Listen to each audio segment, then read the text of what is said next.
नमस्कार दोस्तों, एक बार फिर से आपके अपने YouTube चैनल पीसीआई हिंदी ज्ञान में आपका हार्दिक अभिनंदन व स्वागत है।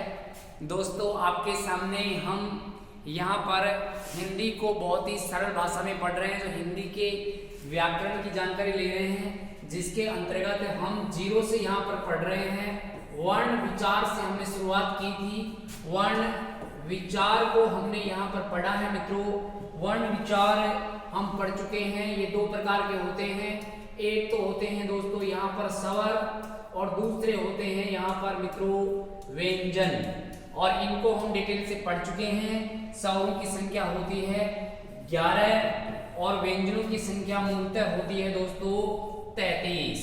और इसके अलावा यहाँ पर ये पढ़ चुके हैं कि संयुक्त व्यंजन जो होते हैं, संयुक्त व्यंजन, इन संयुक्त व्यंजनों की संख्या होती है मित्रों कितनी, 4। इनके अलावा हम पढ़ चुके हैं अयोगवाही, अयोगवाही और अयोगवाही वर्णों की संख्या होती है मित्रों 2। अयोगवाही वर्ण कितने होते हैं मित्रों, 2 होते हैं। और मित्रों पढ़ चुके हम उत्क्षिप्त पढ़ चुके हैं, और उत्क्षिप्त वर्णों की संख्या जो है वो भी है दोस्तों कितनी, 2 है। ऐसे हम डिटेल से पढ़ चुके हैं। वर्ण 2 प्रकार के होते हैं, स्वर और व्यंजन। अगर हम बात करें तो हिंदी में मूल वर्णों की संख्या होती है दोस्तों कितनी, 44 होती है। और आपके सामने 11 + 33 44 होते हैं। जबकि कुल वर्णों की संख्या अगर पूछ ली जाए, कुल वर्णों की संख्या होती है मित्रों कितनी, 52। ये हम पिछले वीडियो में जान चुके हैं कि 52 वर्ण कौन कौन से होते हैं। एक बार आप फिर से देख सकते हैं, आपके सामने लिखा हुआ है 44 में हम 4 जोड़ेंगे तो दोस्तों 48 होते हैं, 2 जोड़ेंगे तो 50 होते हैं, और 2 जोड़ेंगे तो 52 होते हैं। ऐसे कुल वर्णों की संख्या हम 52 पढ़ चुके हैं। अब मित्रों आगे हम चलें तो कौन कौन से वर्णों को यहाँ पर अलग अलग प्रकार से विभाजित किया गया है, ये पढ़ने वाले हैं। अब यहाँ पर वर्णों का वर्गीकरण हम करने वाले हैं। और वर्णों का वर्गीकरण मित्रों 2 प्रकार से किया गया है। अब पीछे भी हम पढ़ चुके हैं, वर्ण 2 प्रकार के होते हैं, स्वर और व्यंजन, और कुल वर्ण भी पढ़ चुके हैं। अब इसके अलावा आगे इसी के अंतर्गत एक छोटा सा टॉपिक चलता है, वर्णों का वर्गीकरण। और यहाँ पर मित्रों वर्णों का वर्गीकरण 2 प्रकार से किया गया है। यहाँ पर एक तो है उच्चारण स्थान, एक तो कौन सा, उच्चारण स्थान के आधार पर वर्ण, और एक आता है मित्रों प्रयत्न। यहाँ पर एक जो आता है वो आता है दोस्तों कौन सा, प्रयत्न विधि के आधार पर वर्ण, विधि के आधार पर। तो यहाँ पर हम देख सकते हैं ये वर्णों का वर्गीकरण 2 प्रकार से किया गया है, उच्चारण स्थान के आधार पर वर्ण, और दूसरा है प्रयत्न विधि के आधार पर वर्ण।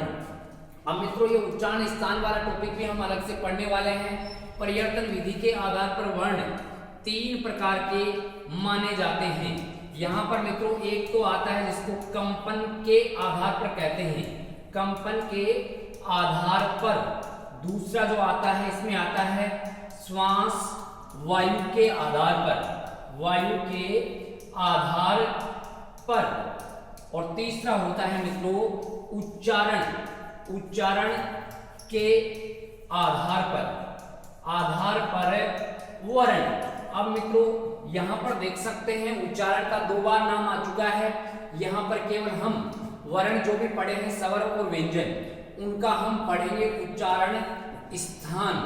और यहाँ पर दोस्तों आपके सामने लिखा हुआ है आगे, प्रयत्न विधि के आधार पर, उच्चारण के आधार पर वर्णों को किस किस नाम से जाना जाता है, ये हम पढ़ने वाले हैं।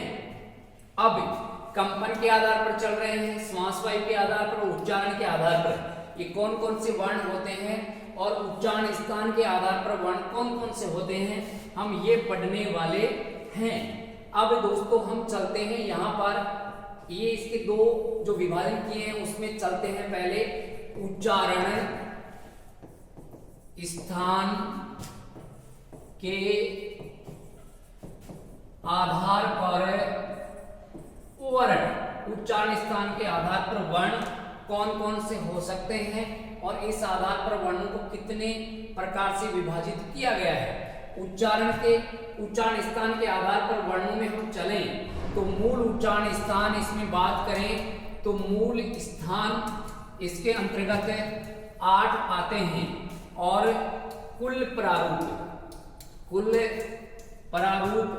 इसके अंतर्गत 11 आते हैं। तो हम 8 को भी पढ़ने वाले हैं और 11 को भी पढ़ने वाले हैं कि कौन कौन से इनके अंतर्गत आते हैं। अब मित्रों इनमें 8 को हम एक बार कड़ी वाइज याद रखते हैं। हम एक ट्रिक के माध्यम से याद रखेंगे कि कौन कौन से उच्चारण स्थान कहां कहां ये रखे जाते हैं। तो आप याद रख सकते हैं कत्ता मुंह में दांत, ओष्ठ के ऊपर नाक, जी, ऐसे याद रख सकते हैं। ये एक छोटा सा सूत्र है जिससे हम उच्चारण स्थान याद रखने वाले हैं। कौन कौन से 8 हैं और कौन कौन से 11 हैं ये हम पढ़ेंगे इस सूत्र के माध्यम से। कत्ता मुंह में दांत, ओष्ठ के ऊपर नाक, जी, ऐसे ध्यान रख सकते हैं। कत्ता मुंह में दांत, ओष्ठ के ऊपर नाक, जी। अब क का मतलब हो जाएगा दोस्तों यहाँ पर कंठ स्थान। कौन सा स्थान? कंठ स्थान रहने वाला है। ताक का मतलब हो जाएगा यहाँ पर तालु स्थान।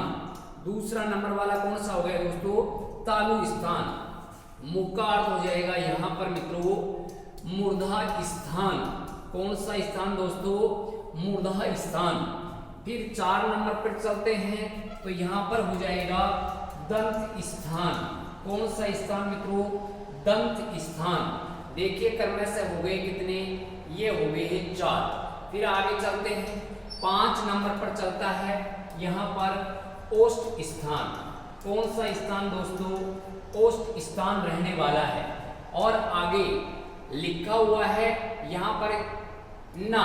ना का मतलब हो जाएगा नासिका स्थान। कौन सा स्थान मित्रों? नासिका स्थान। यहाँ पर क्रम से हम चले 3 पर मूर्धा हो गया, 4 पर दंत हो गया, 5 पर हो गया ओष्ठ स्थान और 6 पर हो गया कौन सा? नासिका स्थान। नाक, जी। कै का मतलब हम पीछे कंठ और यहाँ कै का मतलब काकल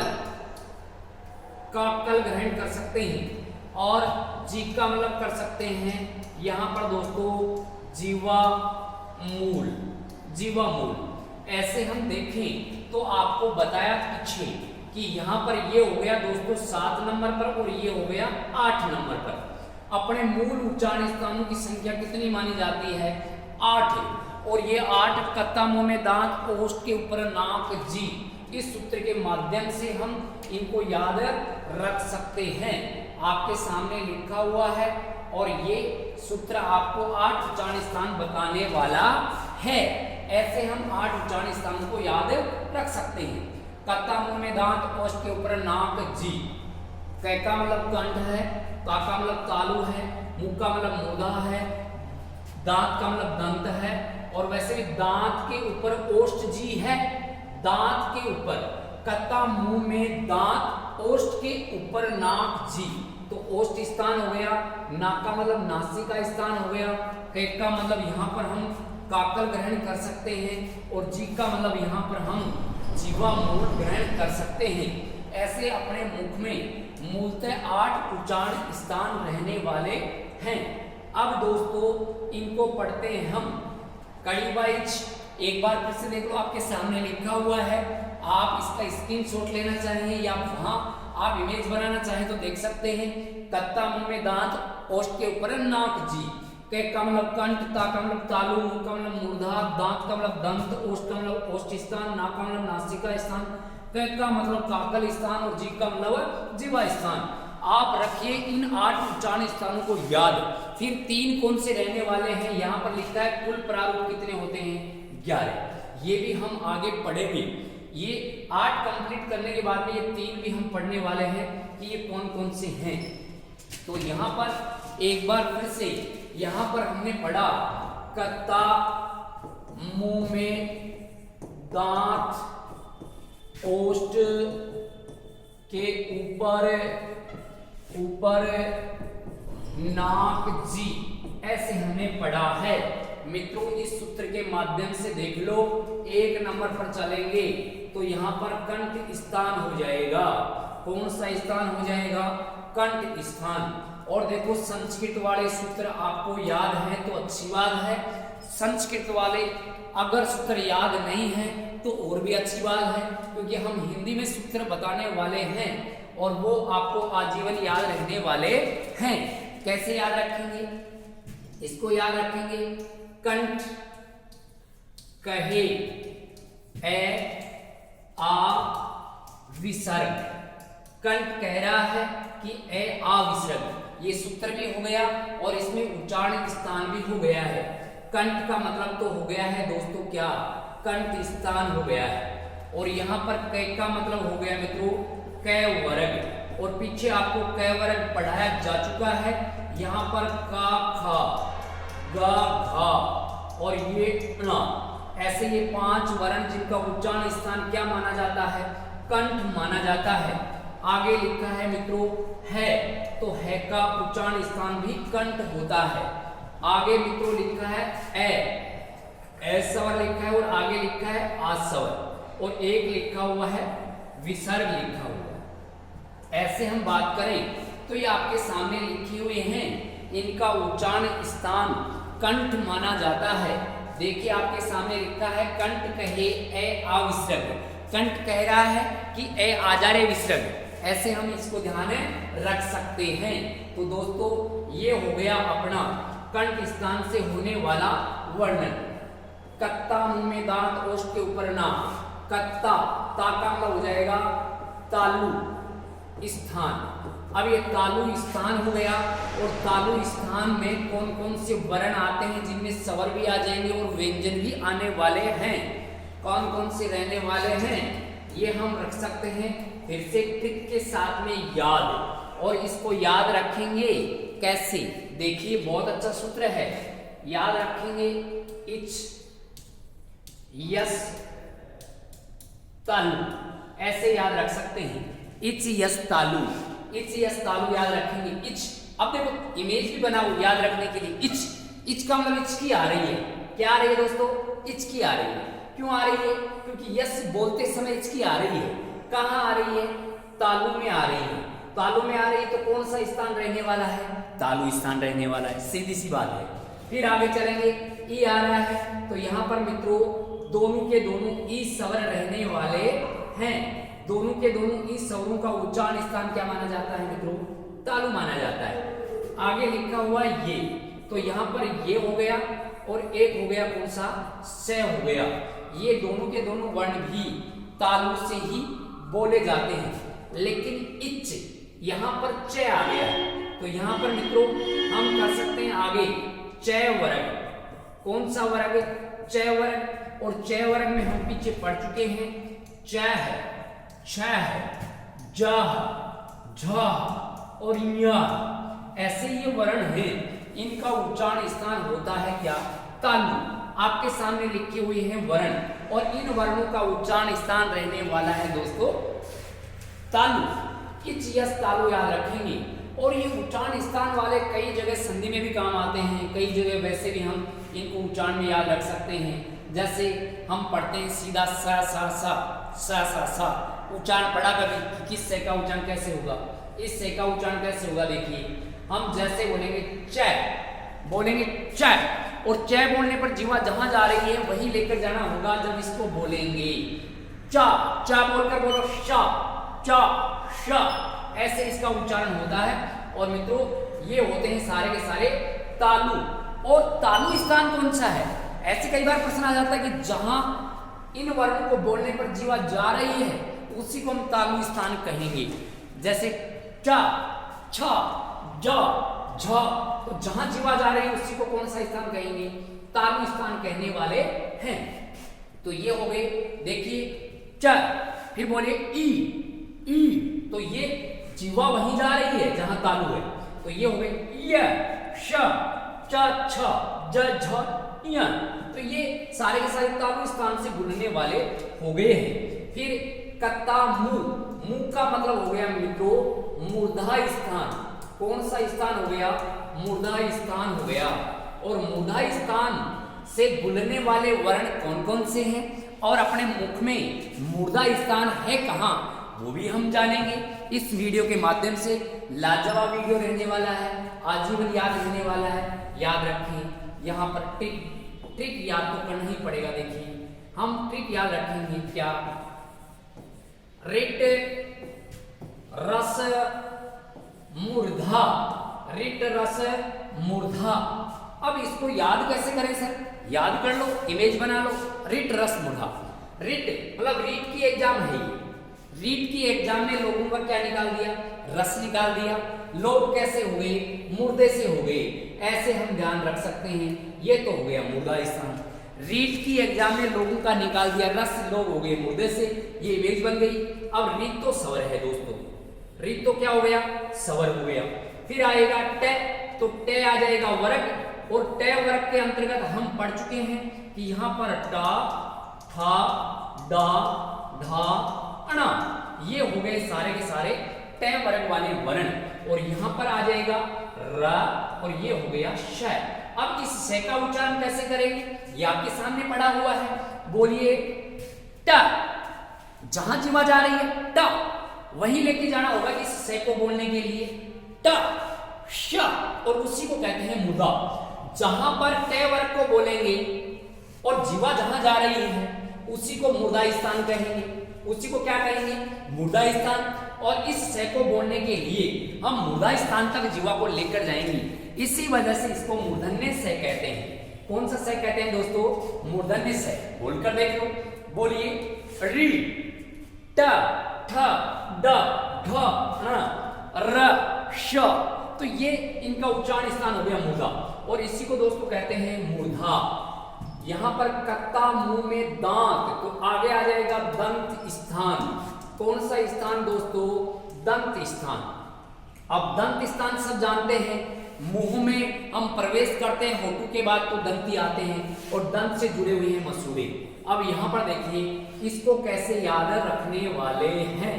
और यहाँ पर भी एक छोटे से सूत्र का लेंगे सहारा, और सहारा लेंगे तो ये आराम से समझ में आने वाला है। इसको आप याद रखिए, तुलसी दंत मंजन। कौन सी दंत मंजन मित्रों? तुलसी दंत मंजन। ऐसे हम इनको ध्यान रख सकते हैं। तुलसी दंत मंजन बहुत अच्छी दंत मंजन है, आप कीजिए, मजा आने वाला है। या फिर आप ऐसे याद रखो कि तुलसी का जो पत्ता है, किसका पत्ता है? तुलसी का पत्ता, वो दंत को नुकसान पहुंचाता है। दंत को क्या पहुंचाता है? नुकसान। पंडित जी कहते हैं कि भाई तुलसी जी का पत्ता है, इसको सीधा लिख लो, तो वो हो गया दंत से संबंधित हो गया, क्योंकि दंत को नुकसान पहुंचाता है। तुलसी याद रखो। अब देखो तुलसी से क्या रहेगा? एक तो रहेगा तय वर्ग। कौन सा वर्ग दोस्तों? तय वर्ग। और तय वर्ग में ता, था, दा, धा और न, ये हो गया दोस्तों। 4-5 वर्ण तो ये हो गए। फिर आएगा ल, फिर कौन सा वर्ण आ गया? ल। और फिर सी लिखा है तो कौन सा वर्ग आ जाए? कौन सा वर्ण आ जाएगा? स। और इनसे बुनने वाले, दंत से बुनने वाले वर्ण हो गए ये। एक बार फिर से देख लो, आपके सामने लिखा है, जल्दबाजी करेंगे नहीं, आराम से समझेंगे। तुलसी दंत मंजन, तो यहाँ पर तुलसी तो तय वर्ग हो गया। कौन सा वर्ग हो गया? तय वर्ग। ल हो गया, और ये हो गया स। फिर से आ गया स। इसको कैसे बोले सर? स को बोलने का सीधा फॉर्मूला है। बोलिए ता, था, दा, धा, न, ल, सा। मतलब इस स को बोलने के लिए वही जीवा को लेकर जाना पड़ेगा जहां पर हम इन वर्ण को बोल रहे हैं, और ये वर्ण बोलेंगे तो दंत तक जीवा स्पर्श होगी।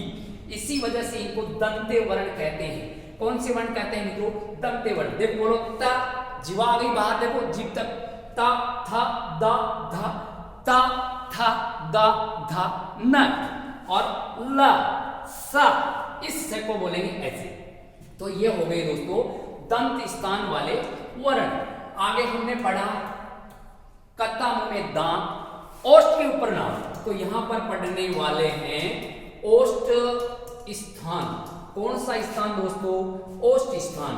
और ये कौन सा नंबर का स्थान आ गया? 5वें नंबर का आ गया ओष्ठ स्थान। इसको मित्रों हम इसको भी एक छोटे से ट्रिक के माध्यम से याद रख सकते हैं, और वो ट्रिक रहने वाला है उपोष्ठ। देखिए कौन सा है? उपोष्ठ है। उपोष्ठ उपोष्ठ उपोष्ठ, तो ओष्ठ आ रहा है। अब देखिए मित्रों, उपोष्ठ को हम तोड़ेंगे तो उप प्लस क्या हो गया? बताइए आप। ओष्ठ हो गया, उप प्लस क्या हो गया? ओष्ठ। तो ओष्ठ का मतलब तो कौन सा स्थान हो गया? देखिए ओष्ठ स्थान हो गया, सीधी सी बात है। उ आ गया है तो दोनों के दोनों क्या आ जाएंगे? उ आ जाएंगे। ये तो सवर आ गए। उ उ बोलिए, देखो ओष्ठों के बगैर नहीं बोल सकते हम। उ उ बिल्कुल ओष्ठों का स्थान है। फिर आता है पै। तो यहां पर देख लो, पै आ गया तो पै वर्ग हो गया। कौन सा वर्ग हो गया? पै वर्ग। और पै वर्ग में आते हैं पा, फा, बा, भा, मै।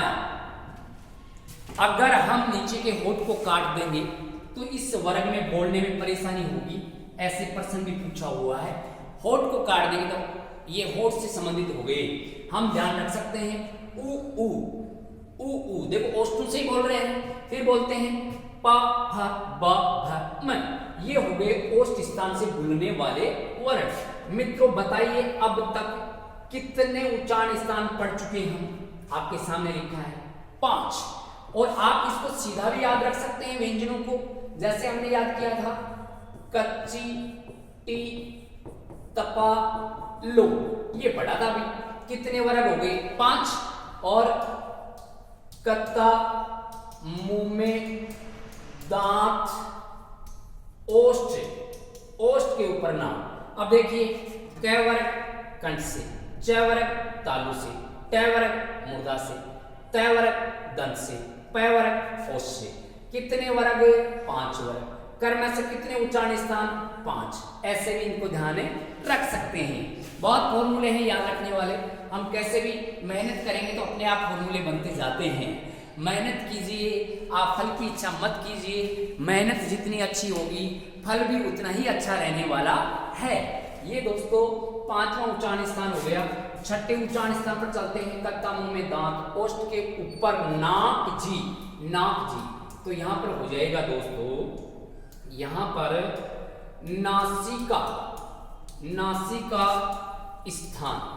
और नासिका स्थान में हम सीधा ध्यान रख सकते हैं, हर वर्ग का पंचम वर्ण नासिका स्थान से बोला जाता है। हर वर्ग का, हर वर्ग का पंचम नासिका स्थान से बोलेगा। जैसे पहले वर्ग का पंचम ये हो गया, फिर इसके बाद में दूसरे वर्ग का ये हो गया, तीसरे वर्ग का ये हुआ, चौथे वर्ग का न हो गया, 5वें वर्ग का कौन सा हो गया? मैं। साधारण सी भाषा में समझ लो। अब इससे और भी आ जाएंगे, जैसे स्वर में आ जाएंगे, अनुस्वार भी आ जाएगा इसके अंतर्गत। अनुस्वार भी इसी के अंतर्गत आता है। देखिए ये भी आता है, ये भी नासिका में ही आता है। अब यहां पर हम बात करें तो मित्रों कर सकते हैं कि हर वर्ग का पंचम वर्ण नासिका स्थान से खुलता है। अब आप कहोगे सर ये तो कंठ में भी आया है, ये तो किस में आया है? कंठ में भी आया है। और ये तो कहां आ गया? नासिका में भी आ गया। आपका प्रश्न भी जायज है दोस्तों, बिल्कुल दोनों जगह आ गया। लेकिन नासिका का घर ही अलग बना दिया है, अलग घर बना दिया। तो पहले अपने घर को महत्व देंगे, मतलब पंचम को निकालकर अलग घर बना दिया। तो पहला स्थान तो किसको देंगे? नासिका को। और दूसरा स्थान किसको देंगे? कंठ को देने वाले हैं। ऐसे ही क्रम से हम इनको स्थान सभी को देंगे। अलग अलग उच्चारण स्थानों में पढ़ा है तो पहली वरीयता तो सभी में क्या हो जाएगी? नासिका। और दूसरी वरीयता जहां इनको पढ़ा है वहां चले जाएंगे। जैसे इसको हमने पढ़ा है, ये कंठ भी है और ये नासिका भी है। पहले स्थान पर नासिका, दूसरे स्थान पर कंठ। ऐसे सभी की कैटेगरी डिवाइड होने वाली है। फिर मित्रों हम चले कत्ता मुंह में दांत, ओष्ठ के ऊपर नाक, कै। तो काकल हो गया, काकल, काकल स्थान। और इस काकल स्थान को हम स्वर, स्वर यंत्र भी कह सकते हैं, अली जीवा भी कह सकते हैं। ऐसे अली जीवा स्थान, स्वर यंत्र स्थान, काकल स्थान अलग अलग नामों से ये जाना जाता है। अब हमें क्या करना है, सीधा याद रखना है। बिहार में बोला जाता है काहे बबुआ, काहे बबुआ, का बात है बबुआ, तो का है, का मतलब तो हो जाएगा काकल स्थान और इसके अंतर्गत आता है। अब है आपको सिर्फ कंठ में भी आया है, बिल्कुल कंठ में भी आया है, लेकिन पहला स्थान तो किसको देंगे, काकल को, और दूसरा स्थान किसको दे देंगे हम, काकल, कंठ को दे देंगे, और पहला स्थान दे देंगे काकल को। ऐसे मित्रों इसके अंतर्गत आ जाता है काकल में, ये है आ जाएगा। फिर मित्रों हम चलें आगे, कत्ता मुंह में दांत, ओष्ठ के ऊपर नाक, कै, जी, जीवामूल, जीवामूल आ जाएगा। और जीवामूल स्थान के अंतर्गत हम करेंगे ये, एक तो लिखा है का और एक लिखा हुआ है क्या, खा। ये दो वर्णों को हम रख सकते हैं जिसके अंतर्गत ये चिन्ह आ जाएंगे, तो जीवामूल स्थान से भूल रहे हैं। अब आपको सर ये चिन्ह किसका आ गया, तो ये आता है दोस्तों अर्ध विसर्ग का। किसका आ गया, अर्ध विसर्ग का। एक आता है ये विसर्ग और ये आता है पूरा विसर्ग, और ये आ गया अर्ध विसर्ग। प्रयोग कहाँ होता है, जैसे लिखते हैं मन है कामना, मन है कामना लिखा है, शब्द सही है, और इसी शब्द को हम लिख सकते हैं दोस्तों यहां पर मन है कामना।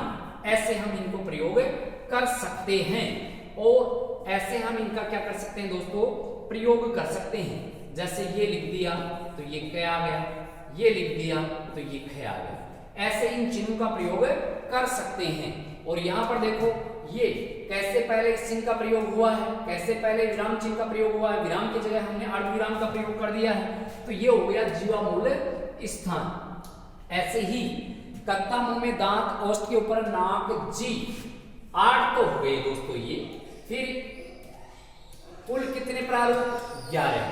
अब इसमें 9वें स्थान पर चलेंगे तो हो जाएगा कंठ तालु। अब बताइए अलग से कोई उच्चारण स्थान है क्या, कंठ को पढ़ लिया हमने, तालु को पढ़ लिया, दोनों को जोड़ दिया तो नाम क्या पड़ गया, कंठ तालु। अब कंठ तालु से जुड़ने वाला वर्ण कौन सा है, केवल यही पूछा जाता है, तो आप इस ट्रिक के माध्यम से याद रख सकते हैं। एकता, एकता, ए हो गया दोस्तों, आई हो गया, के का मतलब क्या हो गया, कंठ हो गया, ता का मतलब क्या हो गया, तालु हो गया। एकता याद रख लो, माजरा खत्म। यहां पर देखो ए आई आ जाएंगे, कंठ तालु वर्ण कहते हैं, कंठ तालु से बोलते हैं, तो 9वां हो गया ये। फिर इसी कड़ी में चलते हैं, 10वां कौन सा है सर, 10वां हो जाएगा यहाँ पर दंतोष्ठ, दंतोष्ठ हो गया। अब यहाँ पर दंतोष्ठ में कौन सा आ जाएगा, दंतोष्ठ में आता है वह, यहाँ पर देखिए दंत प्लस ओष्ठ दोनों अलग अलग उच्चारण स्थान पढ़ चुके हैं, ये अलग से कोई उच्चारण स्थान नहीं है। दंतोष्ठ वह दंतोष्ठ में आता है।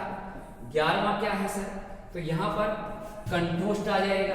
कौन सा आ गया दोस्तों, कंठोष्ठ। अब यहाँ पर कंठ और ओष्ठ से बुनने वाले वर्ण कौन से हैं, तो यहाँ पर हो गए दोस्तों ओ और औ, ओ और औ।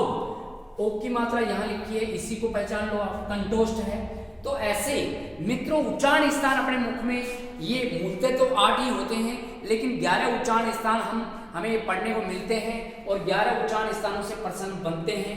प्रश्न कैसे पूछा जा रहा है उसी के अनुसार हमें देना है यहाँ जवाब। और ये आप लोगों के सामने आज हमने उच्चारण स्थान का वीडियो कर दिया है कंप्लीट। इसको अच्छे से पढ़िए, अगर आपको अच्छा लगे तो बिल्कुल चैनल को शेयर कीजिए और पूरा लुत्फ उठाइए, आनंद उठाइए।